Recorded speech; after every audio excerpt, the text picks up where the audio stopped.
ದಾವಣಗೆರೆ ಜಿಲ್ಲೆಯ ಜಗಳೂರು ತಾಲೂಕಿನ ಹಿರೇಮಲ್ಲನಹೊಳೆ, ಭರಮಸಮುದ್ರ ಸೇರಿದಂತೆ ವಿವಿಧ ಕಡೆ ಸರಣಿ ಮನೆ ಕಳ್ಳತನ ನಡೆದಿದೆ. ಬುಧವಾರ ತಡರಾತ್ರಿ ಸಮಯದಲ್ಲಿ ತಾಲೂಕಿನ ಹಿರೇಮಲ್ಲನಹೊಳೆ ಗ್ರಾಮದ ಬಸವರಾಜಪ್ಪ ಎಂಬುವರ ಮನೆಯ ಮುಂಬಾಗಿಲು ಎಂಟರ್ಲಾಕ್ ಮುರಿದು ಒಳ ಪ್ರವೇಶ ಮಾಡಿ ರೂಮ್ನಲ್ಲಿದ್ದ ಬೀರುವಿನ ಬಾಗಿಲನ್ನು ತೆಗೆದು ಸೇಫ್ಟಿ ಲಾಕರ್ನಲ್ಲಿದ್ದ ಬಂಗಾರದ ನೆಕ್ಲೆಸ್, ಬಳೆಗಳು, ಕೊರಡು ಚೈನು, ಉಂಗುರ, ಬ್ರಾಸ್ಲೆಟ್ ಸೇರಿದಂತೆ ಒಟ್ಟು 180 ಗ್ರಾಂ ಬಂಗಾರದ ಆಭರಣ ಹಾಗೂ 45 ಗ್ರಾಂ ಬೆಳ್ಳಿಯ ಆಭರಣ ಮತ್ತು 1 ಲಕ್ಷ ನಗದು ಹಣ, ಒಟ್ಟು ಅಂದಾಜು ಲೆಕ್ಕ 19,90,000 ರೂಪಾಯಿಯನ್ನು ಕಳ್ಳರು ದೋಚಿ ಪರಾರಿಯಾಗಿದ್ದಾರೆ. ಹಿರೇಮಲ್ಲನಹೊಳೆ ಗ್ರಾಮ ಪಂಚಾಯಿತಿ ವ್ಯಾಪ್ತಿಯಲ್ಲಿ ಮಿತಿ ಮೀರಿದ ಕಳ್ಳರ ಹಾವಳಿ ಕಳೆದ 6 ತಿಂಗಳಿನಿಂದ ಸತತ 4 ಬಾರಿ ಕಳ್ಳತನವಾಗಿದೆ. ಹಿರೇಮಲ್ಲನಹೊಳೆ ಗ್ರಾಮದಲ್ಲಿ ಈ ಮೊದಲು ಗ್ರಾಮದ ಹೊರವಲಯದ ಮಾದಲಿಂಗೇಶ್ವರ ದೇವಸ್ಥಾನದ ಹುಂಡಿ ಹಣ ಕಳವು, ನಂತರ ರೈತನ ಹೊಲದಲ್ಲಿ ಸುಮಾರು 3 ಲಕ್ಷ ರೂಪಾಯಿ ಮೌಲ್ಯದ ದಾಳಿಂಬೆ ಹಣ್ಣು ಕಳ್ಳತನವಾಗಿತ್ತು. ನಂತರ ಸರ್ಕಾರಿ ಪ್ರೌಢಶಾಲೆಯಲ್ಲಿ ಬಿಸಿಯೂಟ ಕೋಣೆ ಒಡೆದು ಸುಮಾರು 3 ಲಕ್ಷ ರೂಪಾಯಿ ಮೌಲ್ಯದ ದಾಳಿಂಬೆ ಹಣ್ಣು ಕಳ್ಳತನವಾಗಿತ್ತು. ನಂತರ ಸರ್ಕಾರಿ ಪ್ರೌಢಶಾಲೆಯಲ್ಲಿ ಬಿಸಿಯೂಟ ಕೋಣೆ ಒಡೆದು ಗ್ಯಾಸ್ ಸಿಲಿಂಡರ್, ಪಾತ್ರೆ, ಪಗಡೆಗಳನ್ನು ಕಳ್ಳತನವಾಗಿತ್ತು. ಇದೀಗ ಯಾರು ಇಲ್ಲದ ಮನೆಗೆ ನುಗ್ಗಿ ಬಂಗಾರ, ಹಣ ದೋಚಿದ್ದಾರೆ. ಒಂದು ಮನೆಯಲ್ಲಿ ಮಧ್ಯರಾತ್ರಿ ಕಳ್ಳರು ನುಗ್ಗಿಬಿಟ್ಟು ಮನೆಯಲ್ಲಿರ್ತಕ್ಕಂಥ ಆಭರಣಗಳನ್ನು ಮತ್ತು ಹಣವನ್ನು ದೋಚಿರ್ತಕ್ಕಂಥದ್ದು.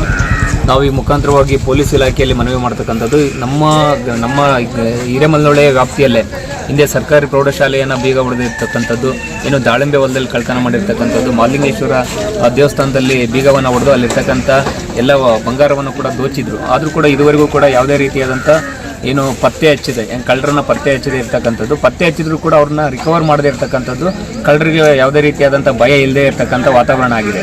ಈ ನಮ್ಮ ಭಾಗದಲ್ಲಿ ಪದೇ ಪದೇ ಈ ರೀತಿಯಾದಂಥ ಘಟನೆಗಳಾಗಿರೋದ್ರಿಂದ ಜನಗಳೆಲ್ಲ ಭಯಭೀತರಾಗಿದ್ದಾರೆ. ಆದಷ್ಟು ನಾವು ಪೊಲೀಸ್ ಇಲಾಖೆಗೆ ಹೇಳ್ತಕ್ಕಂಥದ್ದು ಏನಂದರೆ, ನಮ್ಮ ಚಿಕ್ಕಮಗಳೂರು ಮತ್ತು ಹಿರೇಮಲ್ಲನಹೊಳೆ ಭಾಗದಲ್ಲಿ ಯಾವಾಗಲೂ ಕೂಡ ಒಂದು ಗಸ್ತು ವಾಹನವನ್ನು ಇದು ಮಾಡಬೇಕು ಮತ್ತು ಸಂಬಂಧಪಟ್ಟಂಥ ಸೂಕ್ತವಾಗಿರ್ತಕ್ಕಂಥ ಆರೋಪಿಗಳನ್ನು, ಕಳ್ಳರು ಯಾರಿದ್ದಾರೆ ಅವರನ್ನು ತನಿಖೆ ಮಾಡಿ ಅವರನ್ನು ಅರೆಸ್ಟನ್ನು ಮಾಡಿ ಸೂಕ್ತವಾಗಿರ್ತಕ್ಕಂಥ ಕಾನೂನು ಕ್ರಮವನ್ನು ಕೈಗೊಳ್ಳಬೇಕು. ಯಾಕಂದರೆ ಇದು ಪುನರಾವರ್ತನೆ ಆಗ್ತಾ ಇದೆ. ಒಂದಲ್ಲ 2 ಬಾರಿ ನಾವು ಅನೇಕ ಬಾರಿ ಪೊಲೀಸ್ ಇಲಾಖೆಗೆ ಮನವಿ ಮಾಡಿದ್ದೀವಿ. ನಮಗೆ ಈಗ ಅದೇ ರೀತಿ ಈಗ ಒಂದು ಇದ್ರ ಮುಖಾಂತರವಾಗಿ ಮನವಿ ಮಾಡ್ತಕ್ಕಂಥದ್ದು, ಗ್ರಾಮ ಪಂಚಾಯತಿ ಮತ್ತು ನಮ್ಮೂರಲ್ಲಿರ್ತಕ್ಕಂಥ ಕ್ಲೀನ್ ಮ್ಯಾಕ್ಸ್ ಆಗಿರ್ಬೋದು, ಜಿಂದಾಲ್ ಆಗಿರ್ಬೋದು, KPTCL ಆಗಿರ್ಬೋದು, CC ಕ್ಯಾಮ್ರಾಗಳನ್ನು ಹಾಕಿ ಇನ್ನು ತನಿಖೆಗೆ ಸೂಕ್ತ ಆಗುತ್ತೆ ಅಂತ ಇದುವರೆಗೂ ಕೂಡ ಯಾವುದೇ ರೀತಿ ಆ್ಯಕ್ಷನ್ ತೊಗೊಂಡಿಲ್ಲ. ಪೊಲೀಸ್ ಇಲಾಖೆ ಇದನ್ನು ಸೂಕ್ಷ್ಮವಾಗಿ ಪರಿಗಣನೆ ಮಾಡಿ ಕಳ್ಳರನ್ನ ಪತ್ತೆ ಮಾಡಿ ನಮಗೆ ಸೂಕ್ತವಾಗಿರ್ತಕ್ಕಂಥ ಪರಿಹಾರವನ್ನು ಕೊಡಬೇಕು. ಈ ರೀತಿಯಾದಂಥ ಘಟನೆಗಳು ಪುನರಾವರ್ತನೆ ಆಗದೇ ರೀತಿಯಾದಂಥ ಒಂದು ನ್ಯಾಯಬದ್ಧವಾಗಿರ್ತಕ್ಕಂಥ ಒಂದು ತನಿಖೆ ಆಗ್ಬೇಕಂತ ಹೇಳ್ಬಿಟ್ಟು ನಾವು ಒತ್ತಾಯವನ್ನು ಮಾಡ್ತಾ ಇದ್ದೀವಿ. ಬೀಗ ಹಾಕಿದ್ವಿ, ಲಾಕ್ ಮಾಡಿದ್ವಿ. ಬೀಗದ ಅದೇನು ತೊಂದರೆ ಇಲ್ಲ, ಎಲ್ಲ ಲಾಕ್ ಮಾಡಿ ಹೋಗಿದ್ದೆ ನಾನು. ಟೋಟಲ್ ಎಷ್ಟು ತೊಲೆ ಇತ್ತು? ಒಂದು 15 ಮೇಲೆ ಇತ್ತು, 15-20. ಬೆಳ್ಳಿ ಭಾಳ ಇತ್ತು. ಇವಾಗ ನೆನಪಾತು ನನಗೆ ಬೆಳ್ಳಿ ಇತ್ತು. ಬೆಳ್ಳಿ ಅಂದರೆ ಗಿಫ್ಟ್ ಬಂದವು, ಮತ್ತು ಅರ್ಶಿನ ಕುಂಕುಮದವು, ದೀಪ, ಕಾಲ್ ದೀಪ, ಆಮೇಲೆ ಹುಡುಗರ ಲಿಂಗದ ಕಾಯಿ, ಬೆಳ್ಳಿ ಅದೆಲ್ಲ ಇತ್ತು. ಈಗ ನನ್ನ ಮಗ ಫೋನ್ ಮಾಡಿ ಹೇಳ್ದಾಗ ನನಗೆ ನೆನಪಾಯ್ತು. ಡಾಕ್ಯುಮೆಂಟ್ಸ್ ಎಲ್ಲ ಇದ್ದಾವೆ, ಅವು ನಾವು ಓಪನ್ ಮಾಡಿಲ್ಲ, ಕವರ್ ಹಂಗೆ ಇದ್ದಾವೆ. ಬಂಗಾರ ಮಾತ್ರ ನನ್ನ ಸೊಸೆದು ಎಲ್ಲ ಹೋಯ್ತು, ನಂದೇನು ಇರಲಿಲ್ಲ, ಎಲ್ಲ ನನ್ನ ಸೊಸೆದಿತ್ತು, ಅದೆಲ್ಲ ಹೋಗಿತ್ತು. ನನ್ನ ಮಗ ಮಾಡಿಸಿದ್ದೆ. ಅಮೌಂಟ್ ಮಾತ್ರ 1 ಲಕ್ಷ ರೂಪಾಯಿ ಇತ್ತು ಅಷ್ಟೇ.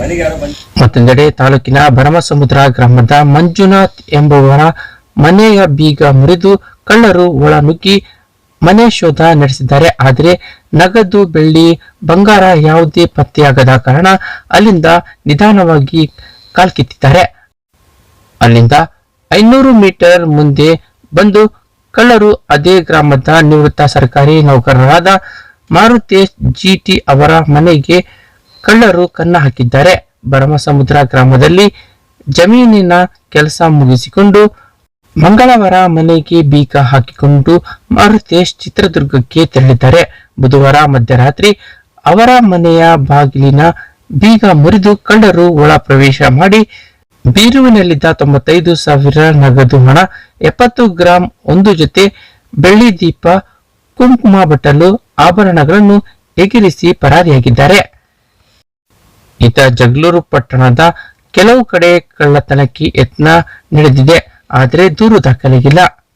ಇನ್ನು ತಾಲೂಕಿನ ಹಿರೇಮಲ್ಲನಹೊಳೆ ಹಾಗೂ ಭರಮಸಮುದ್ರ ಗ್ರಾಮದಲ್ಲಿ ಕಳ್ಳತನ ನಡೆದ ಘಟನೆ ಪ್ರಕರಣಕ್ಕೆ ಸಂಬಂಧಿಸಿದಂತೆ ಜಗಳೂರು ಪೊಲೀಸ್ ಠಾಣೆಯಲ್ಲಿ ದೂರು ದಾಖಲಾಗಿದೆ. ಇನ್ನು ಘಟನಾ ಸ್ಥಳಕ್ಕೆ ಜಗಳೂರು ಪೊಲೀಸರು ಭೇಟಿ ನೀಡಿ ಪರಿಶೀಲನೆ ನಡೆಸಿ ಪ್ರಕರಣ ದಾಖಲಿಸಿಕೊಂಡಿದ್ದಾರೆ. ಬಂದಿರೋದಂತ ನನಗೆ ಅದು ಮುಗಿಸ್ಕೊಂಡು ಇದಕ್ಕೆ ಬಂದು ಇದಕ್ಕೆ ಮುಗಿಸ್ಕೊಂಡು ಅಲ್ಲಿಗೆ ಹೋಗಿ ಎಲ್ಲಿ ಮುಗಿಸಿದ್ದು ಫಸ್ಟ್ ಎಲ್ಲಾಗಿತ್ತೆ ಆಗಿರ್ಬೋದು ಅಂತ ಸುಮಾರು ಎರಡು ಇಂಥದ್ದು ಫಸ್ಟ್ ಅಂತ ನಮ್ಗೆ ಹೆಂಗೆ ಗೊತ್ತಾಗುತ್ತೆ ಅವರು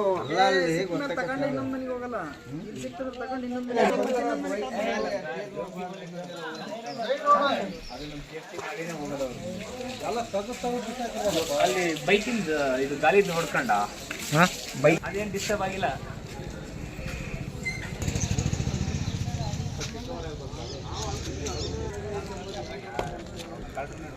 ಜೈಲಿಗೆ ಕಳಿಸ್ತೀವಿ.